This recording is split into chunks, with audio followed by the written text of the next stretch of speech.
Good morning all, welcome to Begginer Sew. Today we are looking at making some placemats for this fall. We have a leaf design that I have drawn and cut out, and it's about 7.5-ish, depending on which way you measure, square, not quite 8, about 7 3/4 in one direction. So we have, for the colors of our leaves, 3 different prints here. So we'll be working with those, and we have 2 each. We'll be making a total of 6 placemats. And this is what the fabric, which is a beige color with some cream colored leaves, but they got speckled beige in it, so it comes across as more of a beige than anything. Got a little bit of a tan. And then we have our bond light to adhere our leaves onto our pieces of fabric. And then for the trim around our placemats, we'll be using this. This is absolutely gorgeous fabric. It's got some blues and orange and kind of a yellowish and some burnt red, rusty color. So that should be quite nice. And then we have an orange for the backing on them. This is, when I purchased it, it said it was cotton. However, in feeling it, I would not probably use this in a quilt. I was going to use it on a quilt, and there's a texture to it, so I think it's probably a cotton blend, if anything. So it'll work good on the placemat, the back of the placemat. So we're going to go ahead and set these aside. To get started with taking our fabric, we're going to flip it upside down. I cut my squares to be approximately 8 by 8 squares to make sure our leaf fits in it. And then on your heat and bound light, you're going to have a glue side, which is more textured. And then you're going to have a smooth side, which is the paper. So you can actually draw your leaf right on your paper. And you can do that at any point. If you want to iron it on first and then draw it, or if you want to draw it first and then iron it on. I'm just going to go ahead and get all my heat and bound light ironed onto my fabric, and then come back and we'll draw them and cut them out. So I'm going to go ahead and bring these to the ironing board. We have 6 of them, and get them all fused on, and then I'll meet you back here. All the heat and bound light applied to the squares that we have for the leaves. So for those of you that have not ever used the heat and bound light, you just put it with the glue side down the back of your fabric, and you hold your iron on it for about 6 seconds. I just do one quick sweep across the back and then flip it over. That way it stays right where I put it. And then I just hold the iron on for about 6 seconds everywhere, and then it adheres, and you can check it to see if it popped off there or not. If it doesn't, you're good to go. So you can get that in a roll or by the yard or however you want to do it. If you get it in sheets, you could actually run it through the printer. If you have printers that will do pictures, just find an image you like, and then you can just print it right out on that paper, and skip this stuff right here. So all you're going to do is put your leaf on however you can get it to fit where you need it. And then you're just going to trace around it. You could pin it down and just cut around it too if you want, kind of like a pattern. I find it easier if I do this way. I'm not fighting with the fabric buckling under, you know how when you pin it and the fabric kind of ripples. That way I don't have no ripples in my leaves.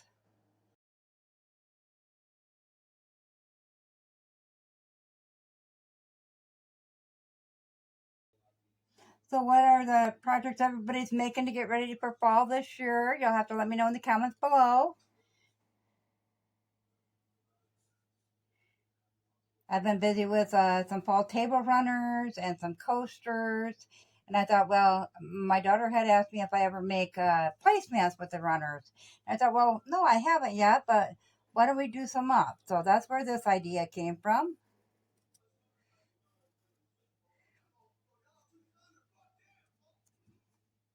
I love the fall color, so I usually have a little bit of fall fabric laying around anyways at all times. So that works out good.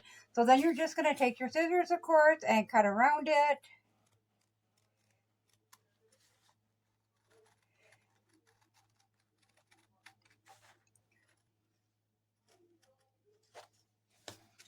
Okay, so there's our leaf. We got it all cut out. Slide that aside. So we'll take one of our pieces of fabric that we're going to put it on. Now this is a toss fabric, so there's really not no wrong or right way. So we're going to center that on there. like so. So the first thing we're going to do is we're going to pull that backing off, the paper backing off of our leaf. And I find if you give it a good fold back and forth, you can usually get it started.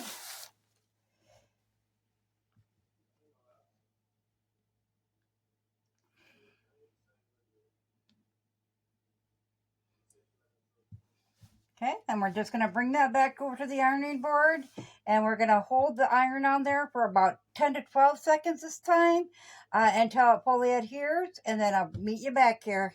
So I have a couple of them done here with the leaves adhered to it with the heat bond light.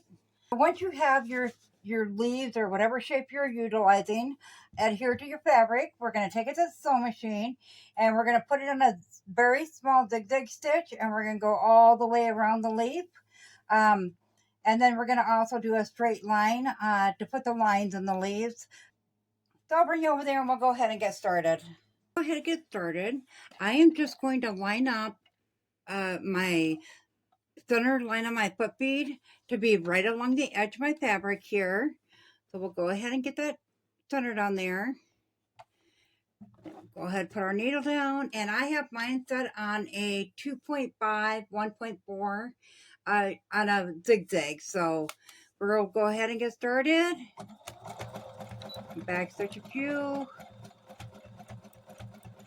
Now I am using a light colored thread because most of my leaf colors are dark.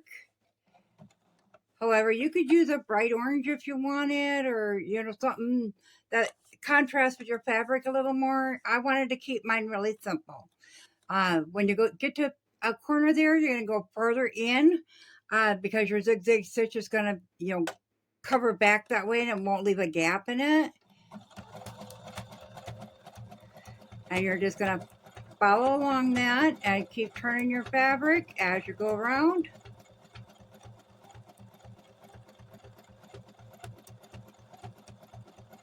And when you get to the point of the leaves, you're going to, that was a little bit too far. You're going to stitch one extra one. We're going to go back a little bit more here.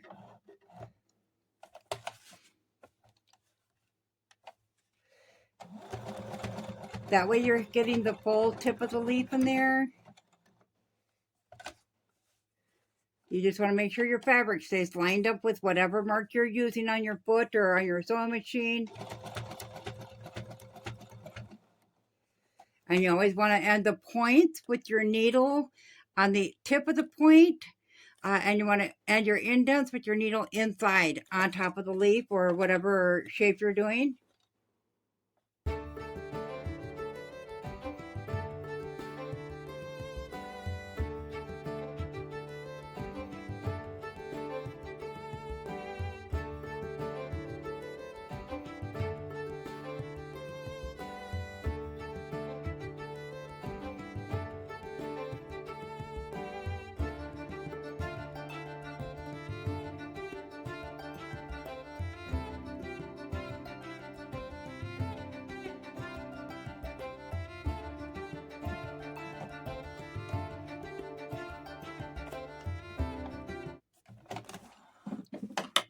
So you can leave it just like that if you wish, or you can go ahead and I was going to do the lines in here, but I did it on the leaf print one I got, and I kind of liked it without the lines, so I'm not going to do any lines on here. If you wanted to, you could just draw your lines out and then just straight stitch over top of your lines to get them done. So I will go ahead and meet you back at the table. So as you can see, we have them two done now. We have the leaf print one. This is what I was talking about. I think it looks good without the leaves in there. If I was doing maybe a bright orange or something around there, a contrasting color, I probably would go ahead and put the leaf veins in it. But since I'm not, I think it looks just fine the way it is. You can certainly tell it's a leaf. So, and I want to keep it simple because I want the fabric to do the talking with these. So because I have this really gorgeous fabric, I think that's going to look really nice around the outside edges like that. as a border around there. We're going to get it up to a size of 12 by 12 with this fabric. And then we'll back it with the orange, but we'll put a batting on the inside. I've got to add about 2 1/3 inch on each side. Once again, go 2.5 inches. Know that we need 7 3/4 inches in length to go onto that. And it is folded in half, so we got 2 of them when we cut it. Okay. So we have our top and bottom.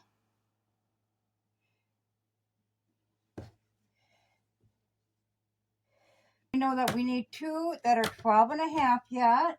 Let's see if this just so happens to work. Perfect. So we only need 1 strip per thing. So we'll just go ahead and cut the very end of this off. And then we're just going to trim that off. So, and when I say little bit, I mean very little bit. That's how small I cut off. And then it separates the 2 out. So then we will have, now mind you, there's seam allowances in there yet, so.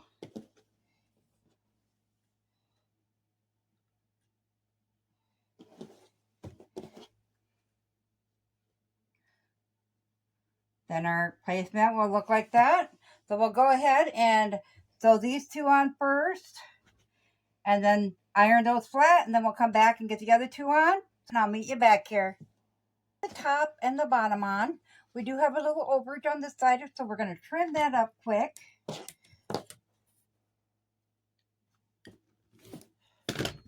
Then we're going to go ahead and we are going to put the sides on. And I am going to pin these ones as they're a little bit longer. Okay, then we'll bring it over and we'll take a 1/4 inch seam all the way along there. Then when we come back, we'll go ahead and put that one on there. I'll get them sewn on, iron flat, and I'll meet you back here. I have those sewn on and iron flat, so we're going to go ahead and trim this up.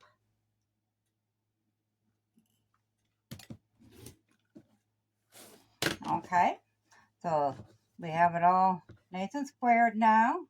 So we are going to go ahead and cut our backing and our batting out for that. Okay, and that'll give us the back for 2 of them. I'm going to go ahead and bring this to the ironing board, iron that flat, grab the batting, and I'll meet you back here. Okay, I have some scrap batting here. It's still attached to a bigger piece, but we're just going to take a 12 by 12 piece off of it anyways. So I'm going to go ahead and use my 12.5 by 12.5 ruler. Put that down on there, and we're just going to cut it right off of there. So I got an order in last week, over this past week. Maybe it was this weekend. And when I got it in, I just kind of tossed my batting and scrap of fabric from the order I was working on into a box. And my cat kind of oved on that box, so now he uses it as a bed every night, which I thought was adorable because he's never ever slept in a box since we got him in over 10 years.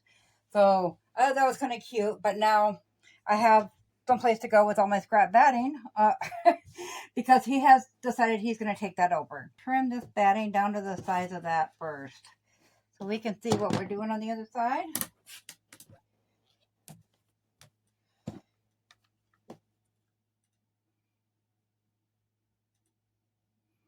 So I was going to do an inside out one with this, just like that quilt I made, the one shown here. But I have decided to just go ahead and put a binding on these. And some, I know a few of you are trying out the stars as we do them, which we will be doing some more this week. But if you're making some squares and have nothing to do with them, some star squares, I know one has pot holders, and that's a good idea. Do make sure you're using the right batting for pot holders. It does take the heat one, otherwise somebody may burn themselves. But another thing you can do is this with your pot holders. Just frame them in, make them a little bit larger, and then you can make a placemats out of them. So that's an idea as well. So let's find that right side again.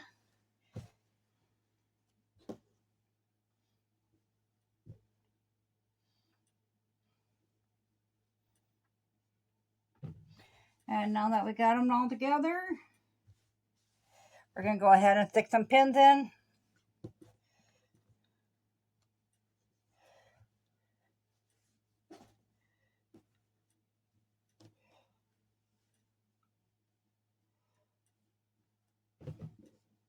I thought about doing a video on pot holders for everyone.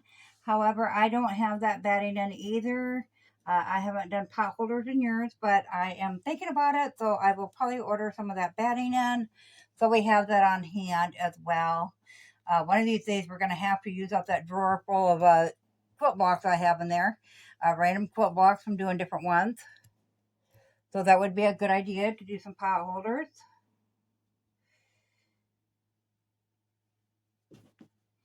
Okay, so at this time, if you want to do some stitch in the ditch around there to quilt it in, I think that's what I'm going to do, is just go around there. Or you could go over the leaf again if you wanted.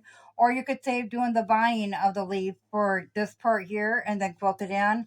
Whatever you do is going to show up on the back. Do make sure your back is laying nice and flat. I'm going to go ahead and do that stitch in the ditch right along that inside square. And then when we put the binding on here, it'll be all quilted in nice. With this batting, you only need to quilt in every 10 inches. So I think one square in here and then around the edge is good. It will be good to go. It won't wrinkle up when you wash it. So that is how I'm going to do it. So I will get that done and I will meet you back here. Okay, so we have the inner square quilted in now with the stitch in the ditch. So we are getting ready to put the binding on. So I wanted to show you something. I learned this. I haven't tried it out yet, but we're going to give it a try.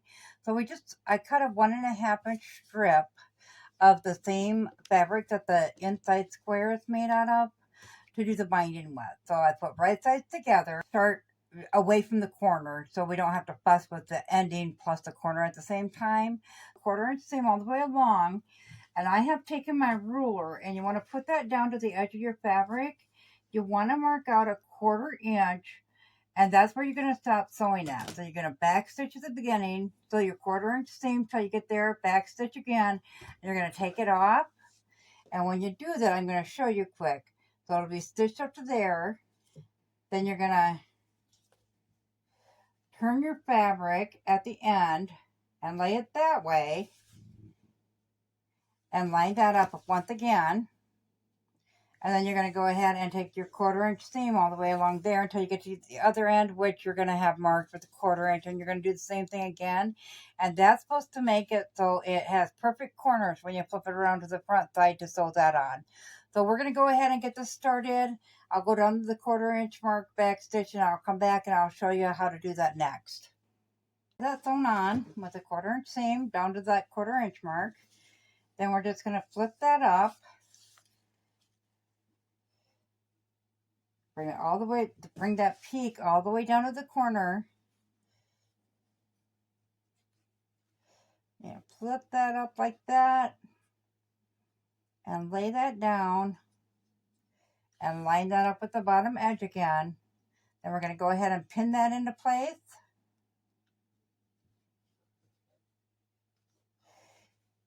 And then once again, we'll just lay it smooth all the way along and pin that into place. Okay, then we want to go ahead and take our ruler and put that.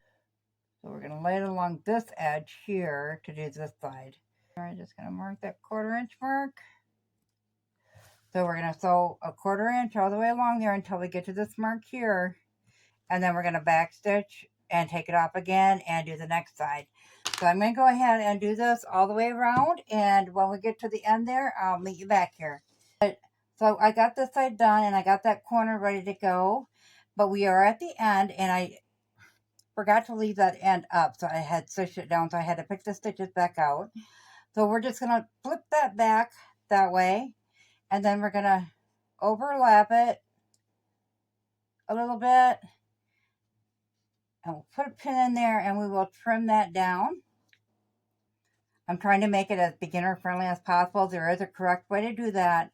But when you're getting started, if you don't know how to start and stop that like that, this is a really easy way to do it, and it'll turn out just fine.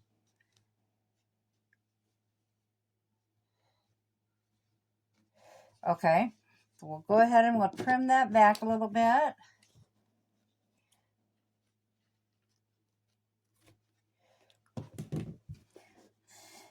If you've got more experience, you can always just put a seam in there before you sew this on. You know, when it's still up, you can take it to the sewing machine and figure out where you need that seam at, bring it over there and put a seam in there.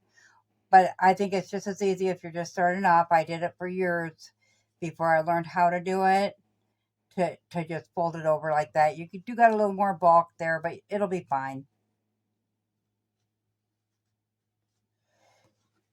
Okay, so I'll go ahead and take it to the sewing machine and do that last 1/4 inch seam, and then I'll come back and show you how we fold it over the other way.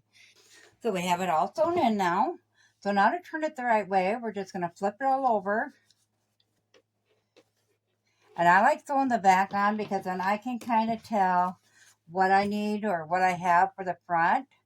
So I like, at this point, I like to take it to the ironing board and iron. So this all lays nice and flat, but I'm going to show you quick what we're going to do. So while we're at the ironing board, we're going to go ahead and we're going to flip it down equal. And then we're going to flip that back over that way. And you'll iron all this flat, but I'm just going to throw some pins on here to show you.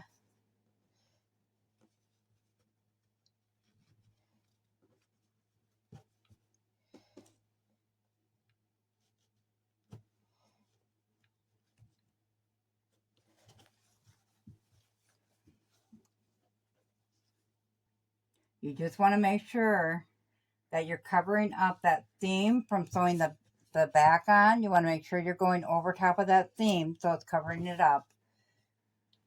To get to the corner, you can do it however you prefer. I mean, you can just fold it over and sew it that way.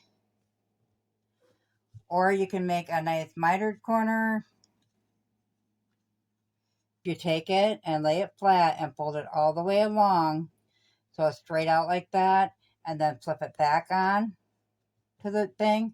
Then your very peak of that meets right there, so then it looks like a mitered corner. So it'll lay nice and flat just like that. So I'm going to bring this to the iron board and get it all ironed and pinned on, and then I'll bring it back and show you the corners. It'd be a little bit easier to see it that way. For the most part, the corners do look good like that up until that very last one. And I'm hoping I can fix that at the sewing machine as I'm sewing it. I'm going to save that one for last. And so as I go around, and then maybe I can get that one to lay right when I get to it. So I'm going to go ahead and get this stitched down, and then I'll come back and show you what it looks like. So all in all, it turned out rather well.